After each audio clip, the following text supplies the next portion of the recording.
You've seen those 3-hour-long meditation videos on YouTube, the ones that are filled with like stock music and stock photos. If you're a musician or a content creator, you've probably wondered, is there some money there? Well, I got to thinking the same thing, so I figured let's turn this into a 30-day challenge and find out. First off, I should say that I'm coming at this video from a production angle, not like a money-grabbing one. When I was researching this project, I ran across plenty of these like, I make $700 a day posting meditation videos on YouTube. You don't. Those videos mostly consist of advice like grab some stock music off of this site, grab some stock photos off of this site, slap them together and profit. No, that's not going to work. I'll explain why in a little bit. And while this is an experiment, I don't want to make it seem like I'm having a gas or having a laugh at mindfulness or meditation. Mental health is actually a super important topic to me, and anything you can do to support your own well-being is worthy in my opinion. In the case of mindfulness or meditation, I mean, I even try to practice it at least 10 minutes a day. I don't always get it, it's a busy life, but I try. And for a quick recommendation, I use an app called Insight Timer. It's free and there's like no sign up or anything. It's filled with like a ton of guided relaxation and meditation programs. I'm not sponsored by them or anything. I just think it's a really great app and I just figured I'd pass it along to you. Okay, all that out of the way, we're going to break this down into 3 sections. 1, research. 2, how I'm going to produce this thing. 3, how I'm going to monetize it. And then step 4, count that money. But that's not going to be for like a month. So, all right, let's hop into research. So I spent some time going through a bunch of YouTube meditation music videos, as well as Spotify's playlist, Peaceful Meditation. It's one of their editorial ones. The biggest thing I noticed was that there was sort of a shift between the older style of meditation music, which was sort of bamboo flutes and wind chimes. And that's been replaced with a lot more synth pads and soft piano. I've got a theory on how that changed, but we'll get to that in a second. Overall, the sound is a lot more synthetic and leans towards ambient, which was surprising to me. But that actually works out pretty well for me since I'm a fan of like Philip Glass and Brian Eno, Robert Fripp, and Aphex Twin, particularly the Selected Ambient Works albums. Those were really influential to me. Now, as to how this sound ended up sort of porting its way over to meditation music, my theory is a Norwegian dude named Peter Helland. So Peter's a composer, and his channel, Soothing Relaxation, has been around YouTube since about 2014. He has an insane 3.4 billion views across the lifetime of his channel. Like 3.4 billion, that's insane. Peter's pretty much the lo-fi girl of meditation music. So I did listen to a bunch of his stuff and it's completely in line with current trends, which leads me to wonder if it's a chicken and the egg situation. With 3.4 billion views, I can't help but think that Peter helped shape the overall sound of what's considered modern meditation music. So heading over to Spotify's Peaceful Meditations playlist, I was actually surprised to see most of the tracks on there hover around the 3 to 4 minute mark. I think I was expecting tracks to be more like the 22-minute range, like long drawn out tracks. But no, as it turns out, most meditative ambient music is about the same length as a standard pop song. It's just done at 60 BPM. And listening to a bunch of the tracks, I got an idea of the form and structure, but we'll talk about that when we move into the production section. But before we jump there, I did want to circle back on those, like, I make $700 a day posting meditation videos on YouTube videos. For the majority of my life, I've worked in some form of audio or visual production. And if there's one thing I can tell you after all of these years, it's that nothing is ever that easy. I did watch a couple of videos just to see what the angle was, and pretty much it's all the same thing. Go grab some, stock photos off of Pexels or Unsplashed, grab some random stock music, slap them together, copy paste those things for like 10 hours in Premiere Pro, and then render the whole thing out.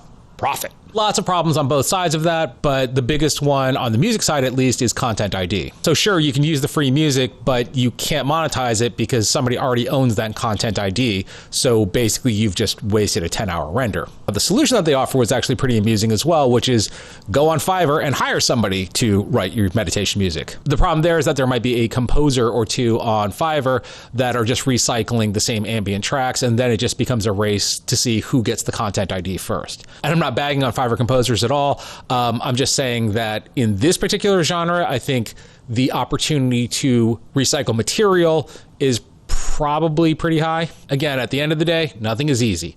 Speaking of which, let's jump into production. So since we're running this for 30 days, I need to generate a lot of music very quickly. It's also a fairly saturated market, a lot like lo-fi actually. So I've got a couple of ideas on ways to stand out a little bit. I'll get to those in a minute. For now, let's hop into the DAW and take a look at the template I built. So we're in Ableton, but if you want to follow along at home or try this out, I kept to as many third-party free plugins as possible, so you can try this out on any DAW. So first, I think when taking on a project like this, it's important to have a template built up. We're going for batches here. It's not to say that there isn't some artistry involved, but let's be honest, I'm pretty much just shotgunning content here. So this is the template. You'll notice first that the BPM is set to 64, and this is so that I can end bars on the minute mark. That's something I picked up from stock music and from hip-hop. Stock wants cut downs in 15 seconds, 30 seconds, and minutes. Hip-hop wants beats that loop so that MCs can flow over them. Next, we're using a plugin called Scalar to generate our chord progressions. Scalar, if you're not aware, is a program that quickly gives you available chords from any given key and scale. You can see that we are set to B flat minor, and here are a bunch of chords that are available to me under a preset called Ode to Hans.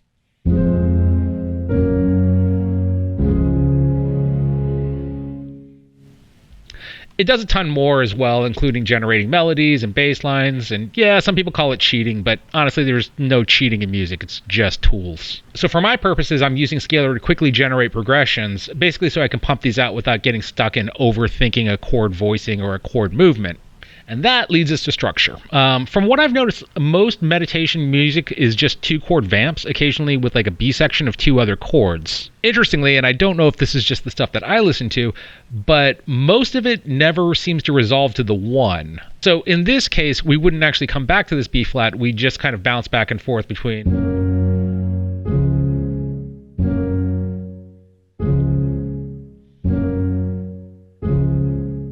I find it kind of interesting that, this relaxing music is actually filled with tension because it never comes to, you never land. Melodies are obviously very simple, just sort of 2 or 3 note phrases, nothing that calls out too much attention. It's not, Coltrane's Giant Steps here.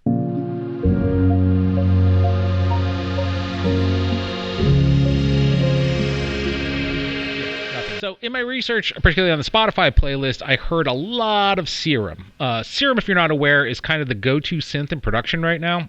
And it's well earned. It's really great software. But I don't own it, and it's $189. And for an experiment where we're trying to see how much money we can make in a month, it doesn't make a lot of sense to start in the hole. So instead, I am going to use a free plugin called Surge XT, or Serum Free as I like to call it. It's a pretty stellar sounding synth engine, open source as well, and it has a really rabid user base. So if you have a question, there are 1,000 people out there with 1,000 different answers. And I'm fairly new to wavetable synthesis, so I can understand how if you just see this looks super, super confusing. Don't worry, it is for me too. But there are a ton of presets.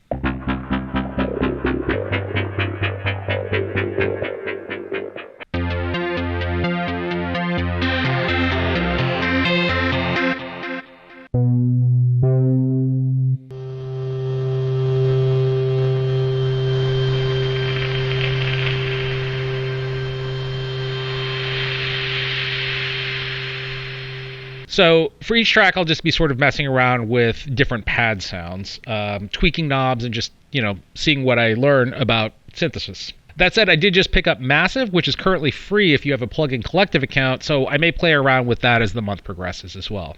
So for the piano melodies, I'll be using Claustrophobic Piano from Decent Sampler. It's free, it's amazing, and it's perfect for this kind of music, particularly if you stack it with Valhalla's Supermassive. You get pretty much, an amazing sound.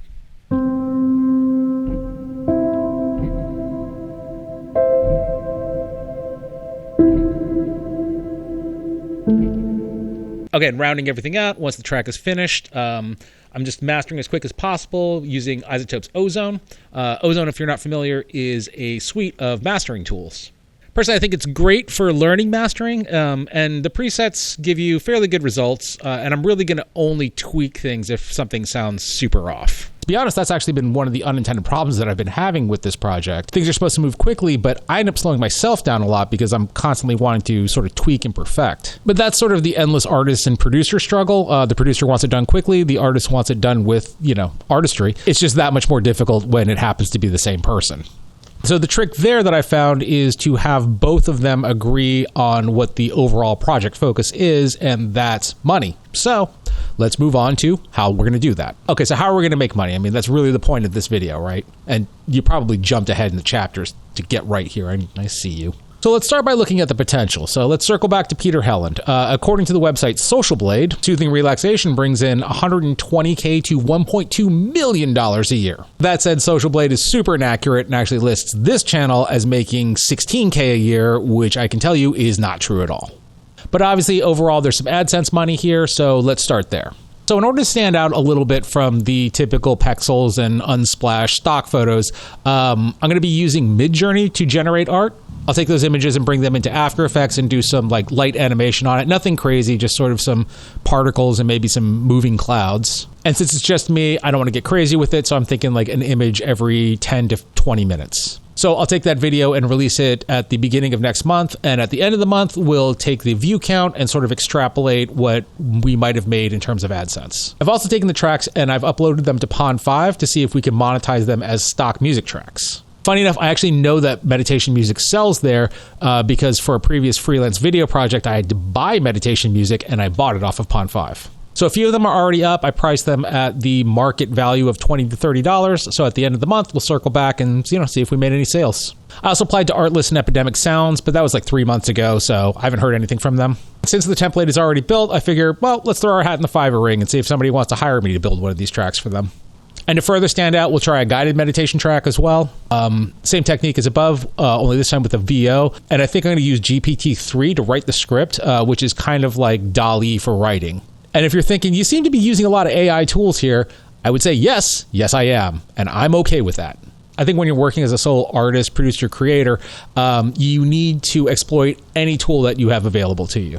It's probably a video topic unto itself, but I'll just say if you wear a lot of hats, you should probably have a lot of hat hangers. To be honest, most of the AI tools aren't really quite there yet, so you spend a lot of time doing tweaking and editing anyhow, but it always is easier to rewrite than it is to write. And finally, rounding this all out, we'll package up a bunch of the songs and release it as an album on Spotify and Apple Music. To be honest, I've always kind of wanted to do an ambient album anyways.